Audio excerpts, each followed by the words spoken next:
Dajjal punya sifat namanya dusta. Dajjal punya sifat namanya kedustaan. Dajjal itu paling tinggi di atas dustanya manusia. Bahkan ada manusia munafik itu paling tinggi dustanya Dajjal daripada kaum munafik. Artinya bapaknya kaum munafik ya Dajjal itu.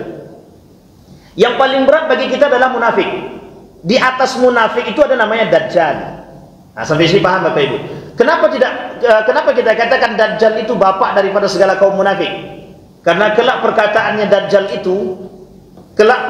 Dajjal itu bisa diyakini oleh semua umat manusia, termasuk orang-orang juga yang mengerti agama.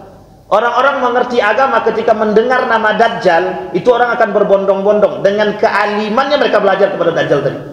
Dajjal itu dianggap alim, dianggap pintar, cerdas, padahal dusta itu. Arti dusta di sini, betul dia seorang yang dianggap pintar, tapi kepintaran Dajjal itu bukan untuk mendatangkan kita kepada Allah, tapi justru mendatangkan kita kepada kekufuran. Nah, banyak yang tertipu nanti itu Pak.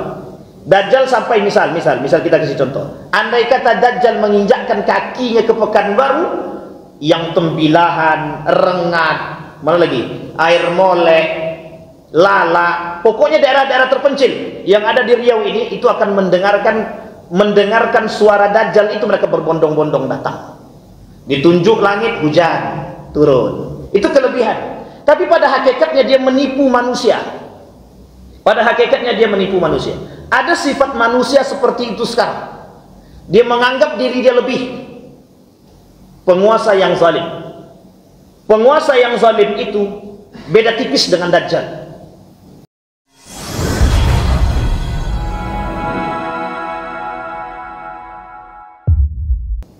Bismillahirrahmanirrahim.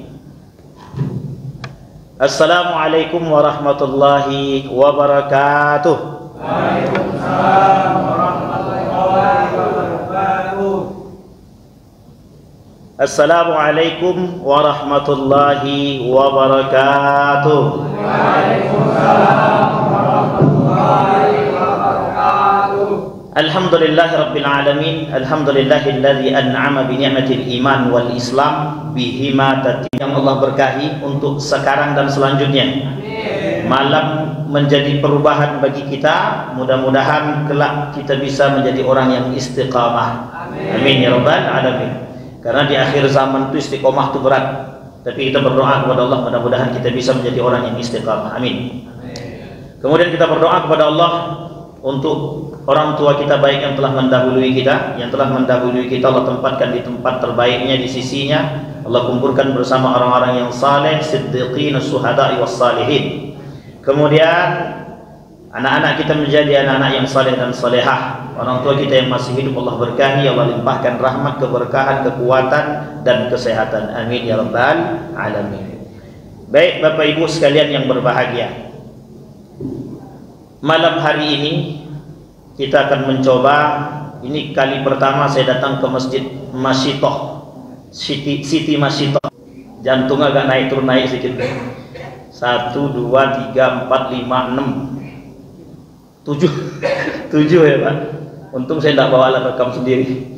Baik Bapak Ibu, malam hari ini karena ini pertama kali saya di sini, saya tanya kepada Pak Yayan apa yang mau kita bahas Pak. Tapi kata Pak Yayan kita bahas saja akhir zaman. Ini dari kemarin, dari dulu sampai sekarang akhir zaman terus, tapi belum datang. Insyaallah siap-siap. Bapak Ibu sekalian yang berbahagia, dalam kitab Sunan Abi Daud, jadi ada buku, download saja yang bisa bahasa Arab ya, tinggal download saja. Jami' Kutubut Tis'ah itu keluar nanti di Play Store, sudah keluar itu, dan berbahasa Arab. Loh kami tak bisa bahasa Arab, ada yang berbahasa Inggris. Judulnya sama, Ensiklopedi Hadis.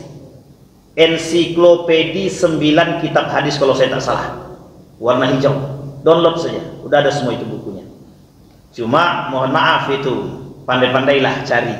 Kan begitu. Kalau sudah dapat hadisnya, dapat aplikasinya, bandingkan dengan kitab-kitab yang lain. Artinya jangan jadikan satu kitab itu hanya dijadikan satu kitab tersebut sebagai referensi. Kita butuh kitab-kitab yang lain untuk membanding.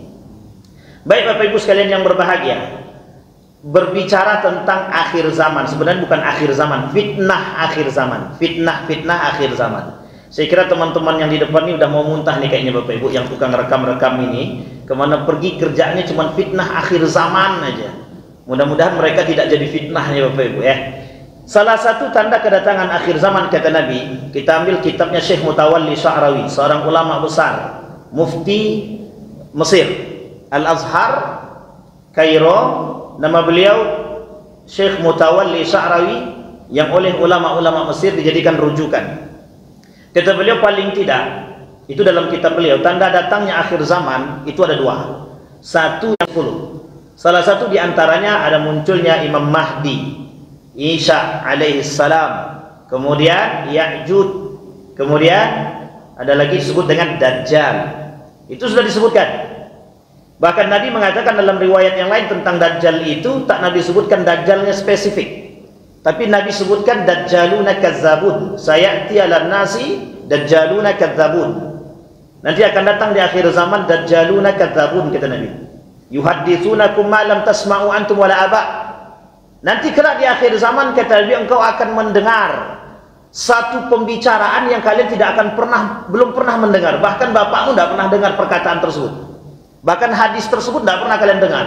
Bapak kalian pun tidak pernah dengar. Maksudnya abah di situ, nenek moyang tidak pernah dengar. Apa maksudnya? Maksudnya muncul manusia-manusia bersifat seperti Dajjal. Dajjaluna kadzabun. Ulama hadis mengatakan Dajjaluna kadzabun bukan Dajjalnya, tapi manusia yang menyerupai Dajjal. Ada tanda segitiga, di tengah-tengahnya kasih mata satu. Orang mengatakan itu Dajjal karena nanti kelak Dajjal tertulis di sini kafir, tulisannya besar kafir. Ada yang mengatakan mata satu. Ini secara sifat, maaf, secara ya sifat ataupun karakter yang tertulis di dalam hadis Nabi. Ini Dajjalnya.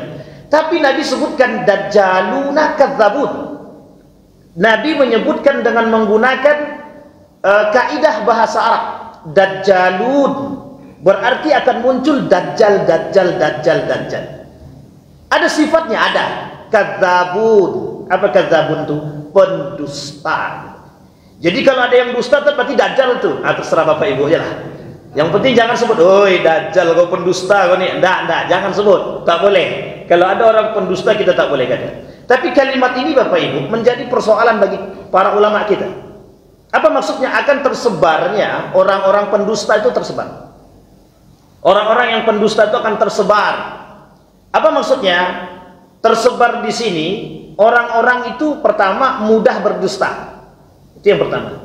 Yang kedua, orang-orang tak takut lagi berdusta, tidak takut, karena menjadi sebuah kebiasaan habit.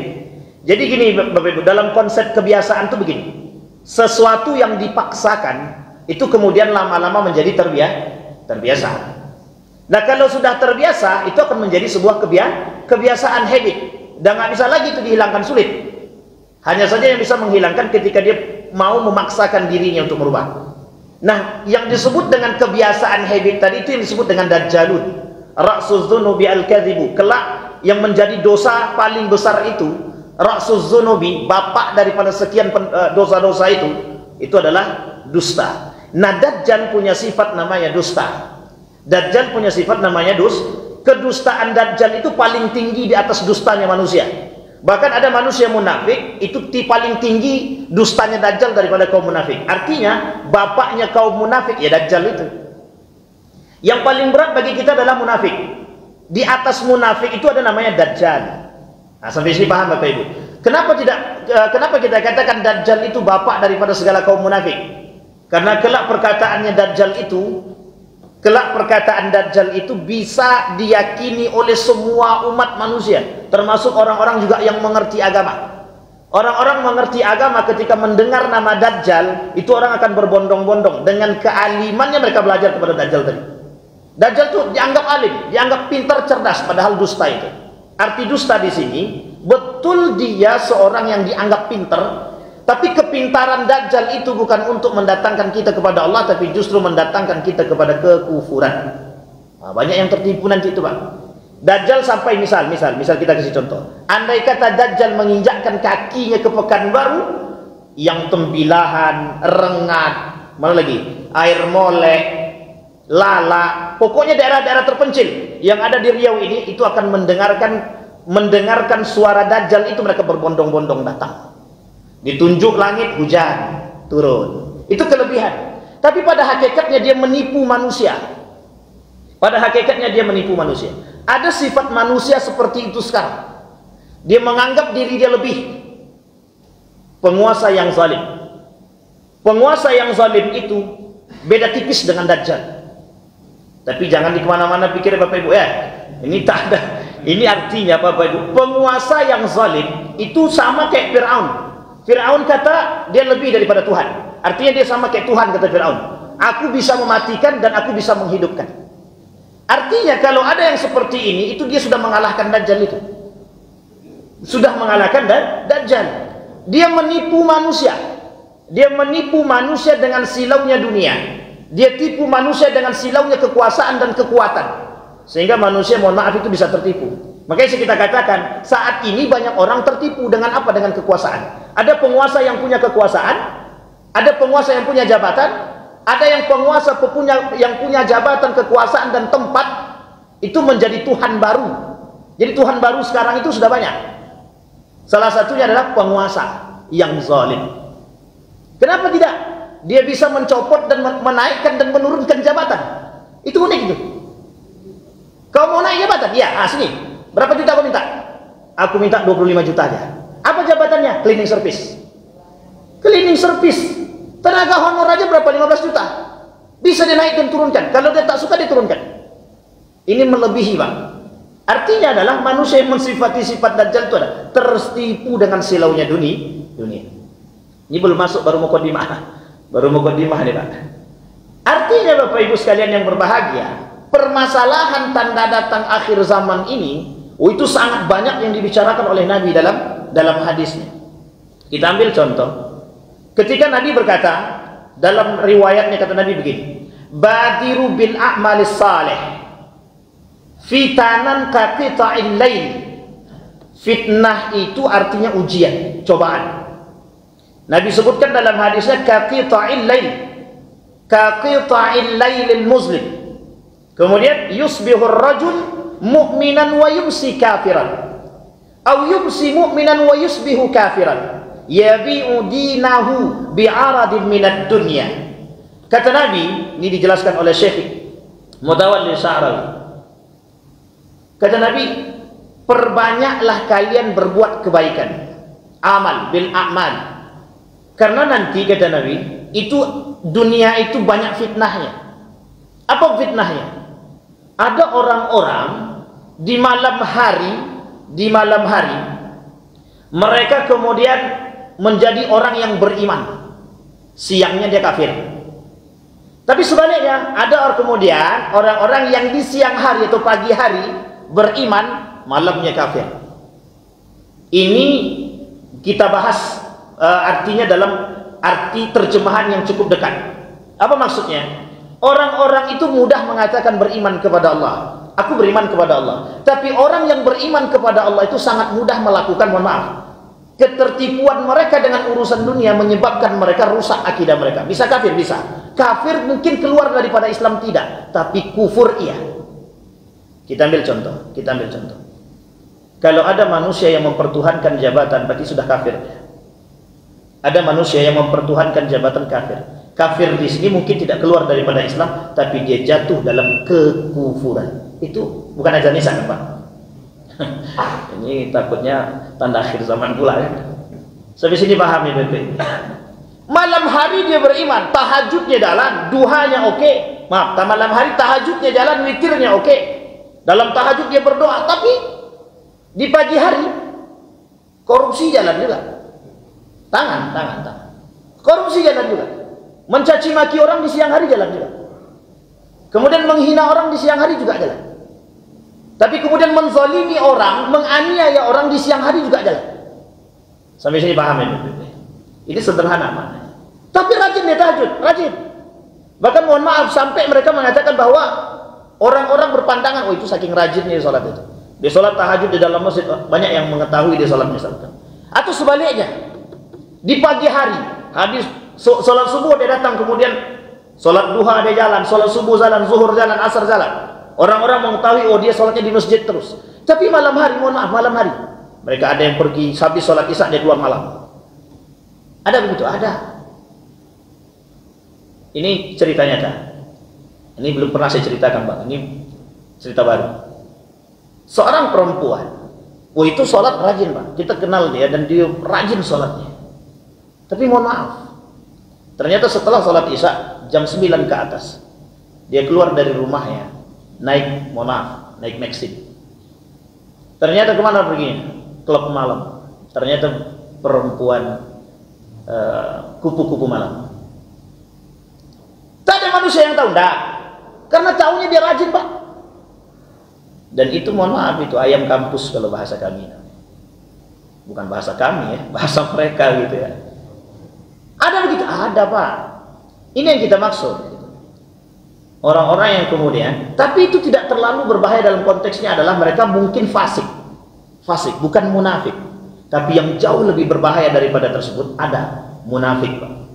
Orang-orang yang betul-betul beriman kepada Allah tujuannya memang untuk menipu manusia. Mereka beribadah kepada Allah tujuannya memang untuk menipu manusia. Memang tujuannya untuk menipu. Ada, Pak. Dan sekarang banyak kita dapatkan, mohon maaf, banyak kita dapatkan. Banyak orang yang kemudian menganggap dirinya lebih daripada yang lain. Dan saya tidak mengatakan siapapun di sini. Siapapun di antara mereka yang menganggap dirinya lebih baik daripada yang lain, bagian daripada perbuatan demikian. Munafik. Munafik. Nah, orang munafik inilah yang kemudian disandarkan dalam hadis ini. Yumsi mu'minan, yusbih mu'minan wa yumsi kafiran. Atau sebaliknya, wa yumsi mu'minan wa yusbih kafiran. Ini orang munafik pada hakikatnya. Dan manusia munafik itu sampai kiamat tidak akan habis, Pak. Semakin banyak. Karena isi akhir zaman itu nanti manusia munafik. Isinya akhir zaman itu manusia munafik. Nah, kalimat selanjutnya itu yang menunjukkan kemunafikan mereka. Kalimat selanjutnya, yabi'u dinahu bi'aradin minad dunya. Mereka jual agama Allah itu dengan harga dunia. Mereka jual agama Allah dengan harga dunia. Kita ambil contoh. Ada orang yang bergelar S1, S2, S3, mohon maaf, tapi mereka lulusan dari salah satu universitas ternama, misalkan Muslim Iman, tapi ternyata mohon maaf, mereka jadikan agama itu untuk mendapatkan tempat. Kita ambil contoh, ini sudah kita ulang berkali-kali. Ada kejadian yang sangat terhina sekali kita dibuatnya. Lembaga swadaya masyarakat kemudian berpenghasilan mungkin miliaran. Gaji daripada ketuanya, kepalanya itu bisa sampai 100 juta. Mereka mencari dunia, tapi yang mereka jual siapa? Oke, baik, itu yang pertama. Yang kedua, kaum liberal. Bapak Ibu tahu kaum liberal ya, Bapak Ibu ya. Mereka perjualbelikan agama itu untuk mendapatkan duit. Saya sebut namanya Ulil Absar Abdallah. Saya belum pernah sebutkan, kali ini saya sebut. Ulil Absar Abdallah itu dulu menjadi kepala daripada jaringan Islam liberal. Itu pernyataan mereka, kalau tidak ada duit kami tak mau. Coba bayangkan, mereka perjualbelikan agama hanya demi uang. Oh, mohon maaf Bapak Ibu, itu yang saat ini kita hadapi.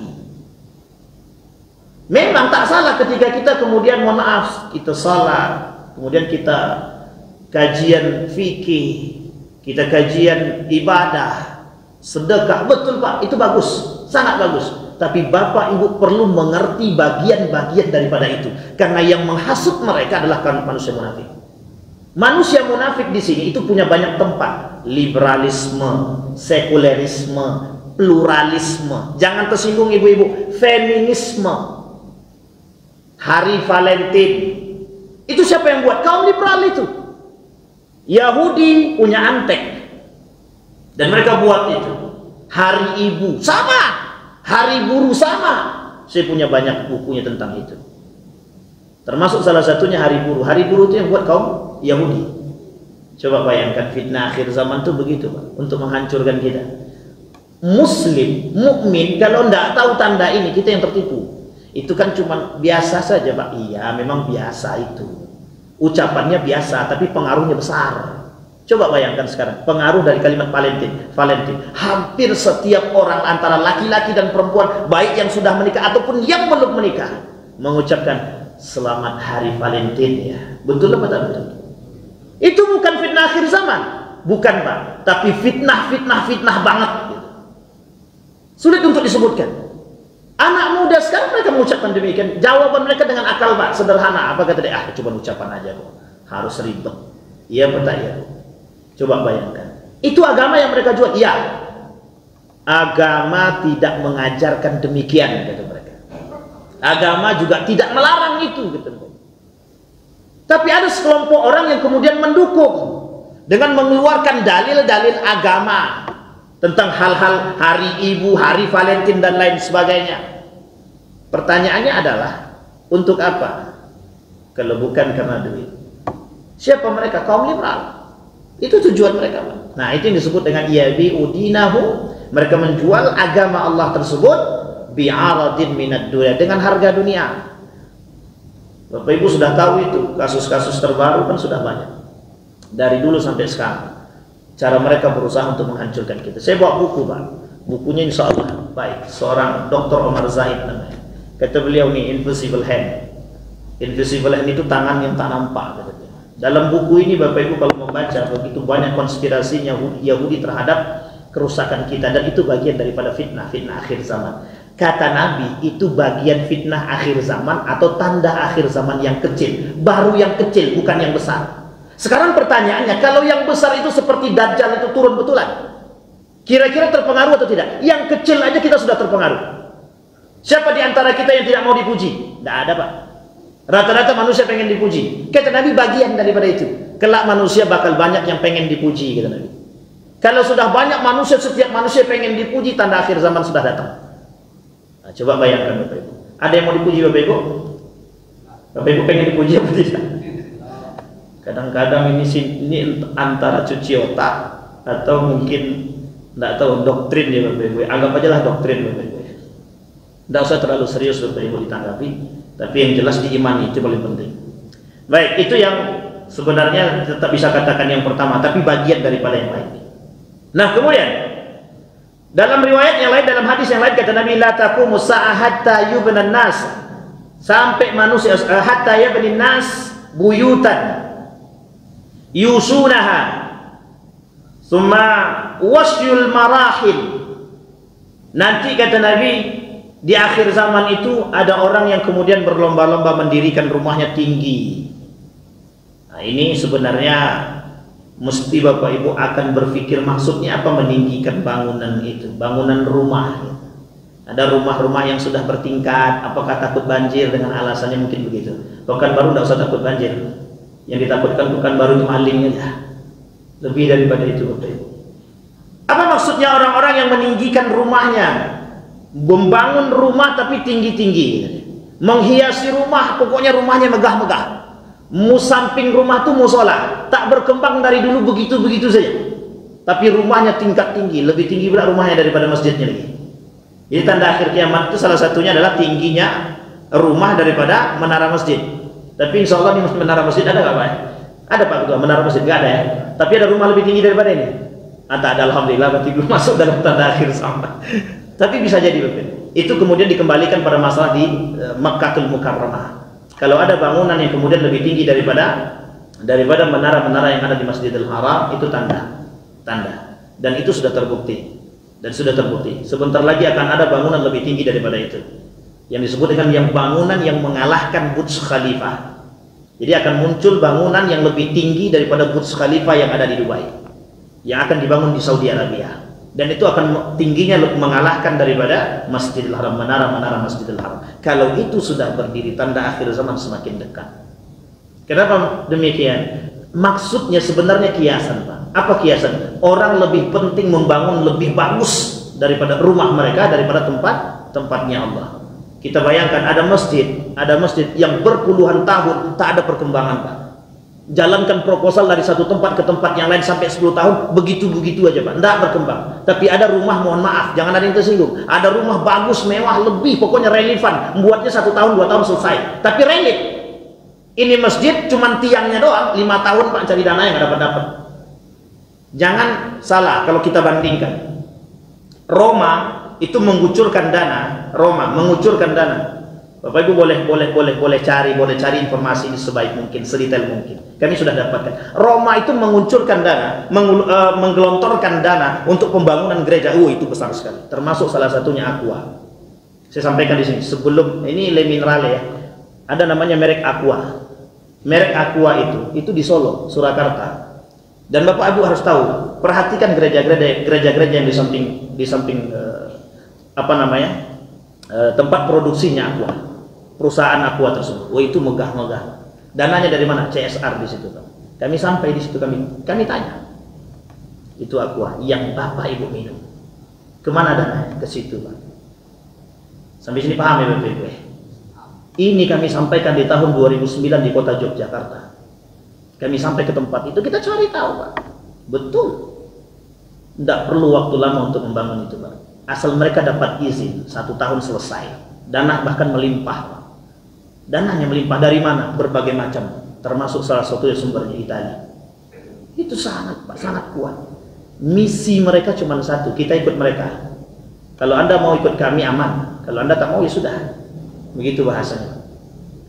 Kita tak bahas itu ya, tapi itu kalau dibahas lebih parah lagi, nanti mungkin bisa jadi ada yang ikut-ikutan. Jadi Bapak Ibu, perbedaan kita dengan mereka itu, kita umat muslim ini perhatian kita terhadap agama kurang. Mau tidak mau kita harus akui, itu yang katakan Nabi. Kata Nabi, kelak di akhir zaman perhatian umat muslim terhadap Islam itu rendah.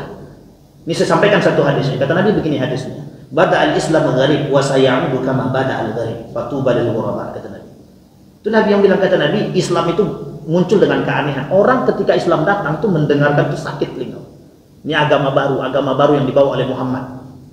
Agama baru yang dibawa oleh Muhammad. Tidak ada yang mau tahu. Semua aneh menganggap agama Islam itu. Kelak di akhir zaman agama Islam itu hilang, aneh di telinga umat muslim itu sendiri. Apa maksudnya? Orang Islam aneh dengan nilai Islam. Sampai sini paham ya? Ada sunnah Nabi yang dipraktekkan oleh para ulama. Ada sunnah Nabi yang dipraktekkan oleh para sahabat. Ada sunnah yang kemudian dipraktekkan, kemudian dihinakan. Dicaci, dimaki. Kita ambil contoh yang paling sederhana. Ketika cadar dicaci dan dimaki, Allah turunkan satu penyakit namanya COVID. Semua pakai cadar, baik laki-laki maupun perempuan. Jangan pandang tingkat kesehatan, jangan pandang penyakitnya, tapi pandang bagaimana Allah menunjukkan setiap orang yang menghinakan daripada cadar. Hampir semua orang tidak suka ketika anaknya pakai cadar. Coba bayangkan, sampai ada yang menghina, ini teroris nih, teroris. Orang bercadar dianggap teroris, padahal itu sunnah baginda Nabi Muhammad SAW. Bahkan dalam mazhab Imam Syafi'i mewajibkan yang namanya cadar. Coba bayangkan. Kita ambil yang kedua, contoh yang paling kedua, celana cingkrang. Coba orang kemudian mengejek orang-orang dulu pakai celana cingkrang. Sekarang saya tanya, siapa yang tidak menikmati pakai celana cingkrang? Mayoritas. Tapi tidak bisa kita sembarangan. Umat Islam akan aneh dengan itu. Aneh dengan keislaman itu sendiri. Orang sholat ke masjid, mereka hina. Ini saya dapatkan Pak tahun 2015. Saya sendiri orangnya Pak yang kena itu Pak. Langsung naik saya ke masjid, salah satu masjid di universitas yang ada di Yogyakarta. Apa kata mereka? Waktu itu saya naik pakai kain sarung Pak, mau sholat. Apa kata dia? Sholat kok pakai kain sarung kayak sholat Jumat aja katanya. Maksudnya dia mau ngece saya Pak, mau menghina saya. Nah, ini teman-teman liberal itu Pak punya kerjaan. Maksudnya kalau sholat pakai kain sarung itu hanya ada di hari Jumat, atau sholat pakai jubah itu hanya ada di hari hari yang lain tuh pakai celana. Bagi mereka itu aneh. Sehingga mohon maaf, orang pakai jubah waktu itu. Sekarang Bapak boleh lihat, dulu orang pakai jubah tuh aneh sekali, dianggap sok alim. Sekarang siapa yang nggak pakai jubah? Mazhab apapun dia pakai jubah juga. Baik Imam Ahmad bin Hanbal, Abu Hanifah, Imam Malik, Imam Syafi'i bermazhabkan 4 mazhab itu. Rata-rata mereka pakai jubah, betul ya? Pakai jubah juga kalau sholat. Betul apa salah? Nah, begitu keadaan kita Pak. Itu baru pada aspek itu demikian, belum aspek yang lain. Sambil kita ambil contoh yang paling nampak adalah ketika sesuatu yang diharamkan kemudian mulai dihalalkan. Atau mungkin bukan dihalalkan tapi dimubahkan. Ini menjadi kontroversi kita Pak. Orang Islam Muslim Termasuk permasalahan fatwa yang dikeluarkan oleh Majelis Ulama Indonesia tentang haramnya mengucapkan selamat kepada agama yang berbeda, agama lain. Coba bayangkan, yang ikut berkomentar organisasi-organisasi Islam, muslimkah mereka? Muslim. Tapi mengapa mereka kemudian ikut-ikutan mengomentari tidak sependapat dengan pendapatnya Majelis Ulama Indonesia? Yang membuat aneh itu siapa? Sampai sini paham ya? Dulu tak ada masalah dengan nasab habaib itu, sekarang muncul orang-orang yang membuat fitnah tentang nasab habaib. Betul atau salah nasab yang mereka miliki? Kalau salah kan tanggung resiko mereka. Yang jelek jangan ikuti, yang baik kalau memang nampak. Kalau nampak kebaikan ambil, Pak. Kalau mereka pakai, mohon maaf, yang paling nampak adalah ketika mereka menggunakan hadis-hadis yang sahih misalkan. Tak ada masalah, ikuti. Tapi kalau memang tidak ada, kalau tidak semua para habib itu betul juga, pasti ada salahnya, Pak. Manusia, Pak. Tapi pertanyaannya, kalau betul nasab mereka, kemudian kita menghina nasab mereka, kita menghina mereka, benarkah kita akan mendapatkan syafaatnya baginda Nabi Muhammad SAW? Sanggupkah kita mempertanggungjawabkan? Tak akan pernah masuk surga karena kita tak mendapatkan syafaatnya. Syarat masuk surga satu, Pak, syafaat Nabi paling tidak. Itu yang paling yang harus kita cari juga. Syafaat Nabi bagi siapa? Bagi mereka yang mereka cintai, yang mencintai baginda Nabi Muhammad SAW. Sekarang itu menjadi fitnah. Coba bayangkan fitnah yang muncul di hadapan kita. Permasalahannya sederhana, tapi kemudian hanya karena orang-orang yang kemudian punya kepentingan. Nah, kembali kepada hadis yang kedua tadi yang saya sampaikan, muncul orang-orang yang kemudian berbondong-bondong ingin memegahkan rumah. Karena apa? Karena mereka merasa punya uang. Ingat Bapak Ibu sekalian yang berbahagia, ini terkait dengan kasus, Pak. Apa kasusnya Bapak Ibu? Salah satu sifat yang dimiliki oleh Qarun adalah ketika dia merasa diri dia punya. Apa kata Qarun? Inna ma'utitu ala ilmin indi. Aku ini punya segalanya. Dan itu hasil pencaharianku. Orang-orang yang membangun rumah mewah, kemudian mereka isi rumah mereka dengan mewah, sesungguhnya mereka sedang mengalami penyakit dalam hati mereka. Bukan berarti kami iri, tidak. Artinya sewajarnya Bapak Ibu, sewajarnya. Karena memang fitnah akhir zaman begitu Bapak Ibu. Ada orang punya rumah mewah tinggi bertingkat, tapi mohon maaf, coba cek di kiri kanan deh. Masih ada nggak orang yang nggak makan? Kalau masih ada orang yang nggak makan, jangan pernah bermimpi masuk surga. Karena kelak yang akan menjadi yang akan mempertanggungjawabkan itu mereka. Apa kata orang di samping itu? Kami selama rumahnya berdiri megah, kami belum pernah merasakan diperhatikan oleh mereka. Apa yang dimaksud? Jangan pernah merasakan nikmatnya surga. Sampai sini paham ya Bapak Ibu?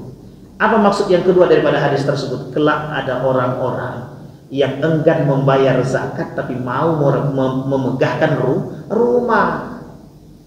Banyak orang yang tak mau bersedekah, tapi dana mereka manfaatkan untuk memperbaiki rumah, membuat rumah megah. Artinya dorongan hawa nafsu. Dorongan hawa nafsu mereka untuk membuat rumah mereka seperti surga. Bahkan mohon maaf itu, tiangnya dari emas. Masih ada tetangga samping beli emas pun, jangankan beli emas, jangankan beli perak lagi, beli timah pun tak sanggup. Sampai sini paham ya Bapak Ibu? Baik. Ini kemudian menjadi penyakit di kalangan kita Bapak Ibu. Oh, sudah nampak kan? Tidak. Artinya Bapak Ibu, mohon maaf, saya tidak berniat menyinggung siapapun. Jangan salah niat dalam membangun rumah. Karena banyak orang yang membangun rumah, mohon maaf, hanya untuk pamer bahwa rumahnya bagus. Dan orang berbondong-bondong untuk membangun rumah indah, mewah, megah. Kelak di akhir zaman kata Nabi seperti itu. Wallahu alam, apakah perkataan itu sudah terbukti atau belum? Tapi paling tidak kita melihat masih banyak kasus-kasus seperti itu yang terjadi. Orang-orang membangun rumah mereka hiasi rumah mereka hanya untuk pamer. Betul apa salah Pak? Kita ambil contoh. Ada orang foto. Ini sederhana ya contohnya Pak. Foto. Kira-kira Bapak Ibu berfoto itu yang kemudian diupload di Facebook itu tujuannya apa? Bapak Ibu foto kemudian upload di Facebook, selfie gitu ya, masukkan ke dalam Facebook. Tujuannya apa? Sekarang coba katakan kepada saya, ada nggak tujuan lain selain dari untuk? Mohon maaf, coba tunjukkan kepada kita, ada nggak maksud lain daripada untuk, selain daripada untuk pamer? untuk dipandang orang, untuk dipuji orang. Coba Bapak Ibu sebutkan. Kalau ada, oh untuk dokumentasi, mohon maaf, dokumentasi apa? Dokumentasi apa? Apakah mati dibawa juga? Biar anak-anak ingat? Sampai sini paham ya Bapak Ibu? Kalau pengen dokumentasi, sebenarnya cukup untuk pribadi, simpan kemudian. Kalau mau print tempel Pak. Tapi sekarang tak. Bahkan momen makan pun harus di-set. Itu yang paling sederhana. Foto muka saja bisa jadi fitnah untuk menimbulkan perkara pamer, riya, takabur, penyakit yang paling berat Pak dalam hati manusia. Riya itu, takabur, sum'ah, ujub dan lain sebagainya. Apalagi kalau rumah yang wajah saja kita selalu upload kok. Apalagi kalau rumahnya udah bagus. Habis itu diundang orang, silakan Pak datang ke rumah kami, pindah rumah. Orang-orang akan memuji, Masya Allah, bagusnya rumah, bagus gitu. Sampai sini paham ya Bapak Ibu? Salah kata. Kita cuma boleh dengki pada dua hal. La hasada illa fisnatain kata Nabi. Tidak boleh dengki kecuali dalam dua hal. Satu, dengki dengan orang yang punya baca Quran bagus, hafalannya bagus, dan bertadabbur dengan Al-Quran. Itu yang pertama. Yang kedua kata Nabi, boleh dengki, boleh kita iri, bukan dengki. Boleh kita iri dengan orang yang punya harta tapi hartanya digunakan untuk orang yang bersedekah. Rumahnya bagus, tapi anak angkatnya banyak, anak yatimnya banyak. Silahkan, tak ada masalah. Itu paling baik. Sampai sini paham Bapak Ibu? Saya punya cerita. Seorang bapak-bapak itu kalau ke masjid pakaiannya compang-camping. Pakaian compang-camping. Tapi pendapatannya per bulan 8 miliar per bulan. Ternyata mohon maaf itu, anak yatimnya itu lebih dari 100 orang. Ternyata yang membuat dia kaya disampaikan kepada saya. Yang membuat saya kaya bukan anak saya. Yang membuat saya kaya itu anak yatim itu 100 lebih yang kita sekolahkan. Dari mana dananya? Dari itu dari Pak. Semakin hari semakin kaya. Dan pakaiannya mohon maaf, pakaiannya motornya motor butut, pakaiannya compang-camping, mohon maaf betul, kain sarungnya aja robek.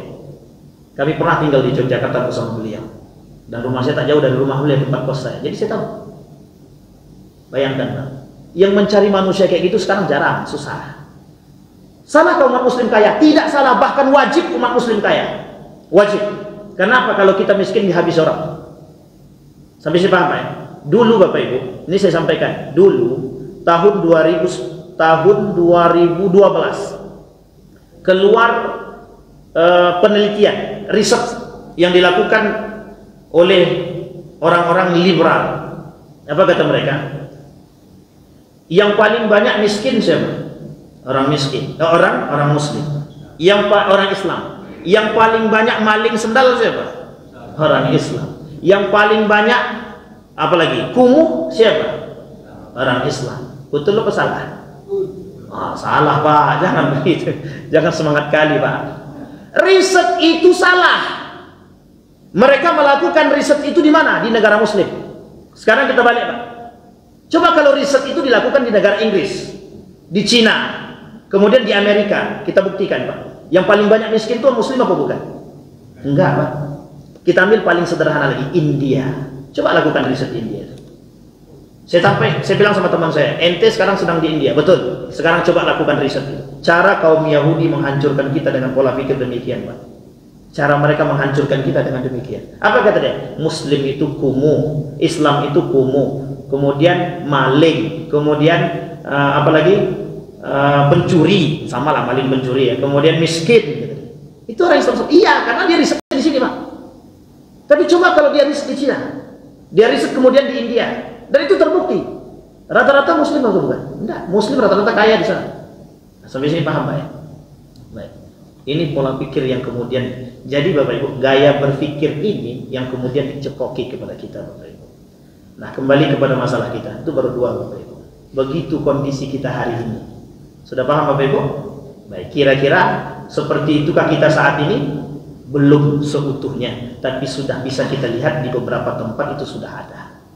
Kemudian yang ketiga kata Nabi, fusuwut tijarah. Fusuwut tijarah, tersebarnya tijarah, perdagangan itu tersebar di mana-mana, betul. Sekarang orang mengetahui di dalam Al-Quran itu 75% pembahasan Al-Quran itu sosial. 75% pembahasan dalam Al-Quran itu tentang muamalah. 25-nya itu kaitannya tentang akidah. Bahkan ada yang mengatakan 23%. Ada yang mengatakan 25, ada yang mengatakan 23%. Tapi sisanya adalah 70 lebih itu, atau 70, anggaplah 75%. Di dalam Al-Quran itu, di dalam Al-Quran 75% itu pembahasannya tentang apa? Pembahasannya tentang muamalah. Tentang muamalah. Itu ada kaitannya, ada kaitannya dengan tijarah, kaitannya dengan administrasi, kaitannya dengan notaris, kaitannya dengan hakim pengacara dan lain sebagainya, lingkungan, semua berkaitan di situ, Pak. Allah sebutkan di dalam Al-Quran. Sampai sini paham. Kemudian kembali kepada masalah yang tadi kita angkat. Apa maksudnya fusuh tijarah? Tersebarnya kemudian tijarah. Sekarang Bapak Ibu, orang-orang mulai berbondong-bondong untuk melakukan tijarah, perdagangan, jual beli, apapun mereka jual sekarang. Asalkan jangan harga diri. Bahkan mohon maaf, sekarang jual beli harga diri pun kemudian mereka melakukan melalui prostitusi online. Sekarang Bapak Ibu, lebih berbahaya prostitusi online atau tidak? Kalau prostitusi biasa tempatnya tertentu, Pak, Doli misal. Kemudian di Yogyakarta itu apa namanya? Yang tahu Bang? Yang tahu angkat tangan. Apa namanya di Jogja itu? Ya Allah ya Rabbi. Untung saya tak tahu, alhamdulillah lah. Sebab tahu bahaya juga. Kami pernah masuk soalnya Bapak Ibu. Jadi kita tahu, tapi saya lupa tempatnya. Pokoknya di Yogyakarta juga ada di dekat rel kereta api. Artinya Bapak Ibu, dulu orang tahunya tempat. Tapi sekarang orang tak lagi tahu tempat. Ketika tempat ini dihabisi, sekarang orang bermain di online. Sekarang bermain di online tarifnya diangkat. Sekarang lebih mudah didapat di online atau di tempat yang lain. Sekarang nggak perlu lagi gigolo itu, nggak perlu. Gigolo itu nggak perlu Pak. Kenapa? Karena sudah ada gigolo online. Bayangkan, menjual harga diri di mana? Prostitusi online. Banyak pengikutnya. Wow, bukan banyak lagi Pak. Tinggal pilih. Nah, bapak-bapak yang mau tadi kasih tahu saya kasih linknya Pak. Untuk apa? Biar tahu Pak. Bukan, mohon maaf, bukan kita untuk pesan Pak. Na'udzubillah min dzalik, na'udzubillah. Kita harus tahu Pak. Kita harus tahu permainan orang. Kalau kita tidak tahu, kita dibodohi orang. Hudzaifah ibnul Yaman itu dia tanya sama Nabi dosa, bukan bagaimana meningkatkan pahala. Ditanya sama Nabi, apa saja dosa-dosa itu, kata Hudzaifah. Nabi sampaikan, kata Nabi, manusia paling aneh itu ini. Di antara para sahabatku semua bertanya tentang bagaimana mencari pahala. Tapi ada orang di antara sahabatku, kata Nabi, namanya Hudzaifah ibnul Yaman, dia cuma bertanya bagaimana dosa-dosa itu. Nabi tanya, untuk apa ente tahu dosa? Kata Hudzaifah ibnul Yaman, biar aku bisa menghindari dosa. Sampai ini paham Pak? Kalau tak kuat iman jangan tanya Pak, jangan tanya. Wih, itu minta ampun lah pokoknya. Abang-abang depan ini jangan kasih tahu, bahaya. Makanya saya mau sebutkan karena ada di sini linknya Pak. Bahaya tuh Pak. Sampai sini paham Pak ya? Apapun mereka jual, masalahnya bukan itu Pak. Tersebarnya tijarah perusahaan perdagangan itu bukan masalah tersebarnya Pak. Tapi tersebarnya penipuan, kebohongan, tersebarnya riba, tersebarnya penipuan, pokoknya tersebarlah perbuatan-perbuatan yang diharamkan oleh Allah. Kita ambil contoh. Jual beli online itu halal apa haram? Halal apa haram Pak? Jangan cepat-cepat mengatakan haram itu. Jual beli online itu tidak ada hukumnya Pak. Sesuatu yang tidak ada hukum itu dikembalikan pada kaidah asalnya. Al-aslu fil muamalah al-ibahah. Kami 7 tahun lebih membahas tentang permasalahan muamalah. Karena kebetulan saya alumni dari ekonomi syariah. 7 tahun, maaf, bukan masa itu. Kaidahnya dikembalikan pada kaidah asal. Al-aslu fil muamalah al-ibahah. Hukum asal muamalat itu boleh. Pertanyaannya adalah dalam jual beli online tadi ada nggak unsur-unsur yang diharamkan? Ada penipuan nggak? Ada. Sekarang sudah diperbaiki, tidak lagi penipuan. Berarti bisa dikembangkan, bisa dalam permasalahan fikih tidak ada masalah. Sesuatu yang kemudian haram bisa menjadi, mohon maaf, sesuatu yang menyebabkan itu menjadi haram bisa kemudian ketika sudah dihapus dalam muamalah tidak ada masalah. Misal masalah penipuan. Mereka buat bagaimana pokoknya tidak ada penipuan. Sedemikian rupa. Ya tak ada masalah. Contoh Shopee. Shopee itu pertama kali itu Shopee itu dihukumi oleh para ulama haram. Kenapa? Karena banyak yang tertipu dengan Shopee. Sekarang Shopee membuat satu sistem yang sangat-sangat rapat, begitu terjaga. Sehingga mohon maaf, tak bisa juga diharamkan mungkin. Sampai sini paham ya? Tapi kemudian kita tengok, ada namanya Shopee Pay. Di dalam Shopee tersebut halal atau tak halal? Diharamkan oleh para ulama. Sampai sini paham ya? Baik. Jadi sebenarnya di dalam muamalah itu tijarah tersebar luar tidak ada masalah. Bahkan Nabi senang ketika tijarah, setiap umatku bertijarah itu Nabi senang. Masalahnya adalah ketika bertijarah itu muncul orang-orang yang kemudian memanfaatkan kondisi. Ada orang yang bersumpah dalam tijarah mereka, tapi untuk mendapatkan keuntungan, tapi pada hakikatnya mereka nipu. Sampai sini paham ya Bapak-Ibu? Baik. Yang kedua, ada orang-orang yang menggunakan aspek tadlis, penipuan, kemudian gharar, ketidakjelasan. Kita beli barang, tidak jelas barang itu Pak. Pada hakikatnya apa? Yang sampai kepada kita tak sama dengan apa yang kita pesan. Betul apa tak betul? Jangankan itu. Bahkan ada orang-orang, kata Nabi, ada orang-orang yang memang di dalam jualan itu mereka nipu orang ada. Ada. Dan itu banyak sekali Pak. Dan sekarang kita sering nampak orang-orang nipu kita baik lewat HP, lewat Facebook, lewat WA dan lain sebagainya. Bahkan mohon maaf, ada orang yang jualan, mereka tutupi, mohon maaf, yang mereka tutupi apa? Yang mereka tutupi cacat daripada barang tersebut. Mereka tutupi itu cacatnya. Berani nggak mereka menyampaikan ini cacat barang ini? Ada yang berani? Sekarang tak ada yang berani Pak. Kenapa? Karena mereka tahu kalau cacatnya mereka sampaikan harganya berkurang. Betul apa tak betul? Baik. Sampai sini paham itu Bapak-Ibu. Terakhir kita ingin sampaikan permasalahan khusyuwut tijarah.